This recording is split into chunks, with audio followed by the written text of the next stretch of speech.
এই দেখো, আজকে আমার গোল্ডি এসেছে বিছানায়, একটু বসালাম। আর এইখানে রইল আমার সোনা বাবা, ও গোল্ডি, গোল্ডি।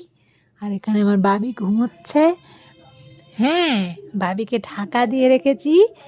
গোল্ডি ভাবছে বড় মামা কোথায় শোয়, আমাকে একটু শোয়াও। ওই জন্য বড় মামার কাছে একটু বসে। দেখো গোল্ডি হাই তুলছে। কেমন লাগলো গোল্ডি? হ্যাঁ, কেমন লাগলো? বলে বাবা, এটা কি একটা পুতুল নাকি? এটা কি একটা টেডি নাকি? এটা কি টেডি না? ওর কাছে যাস না, রেখে যাবে। তুমি দূরে থাকো, দূরে থাকো, একটু দূরে থাকো, নইলেই ঘাউ করবে, নইলেই ঘাউ করবে, তাই না? এ দেখো ভালো করে শুচ্ছে।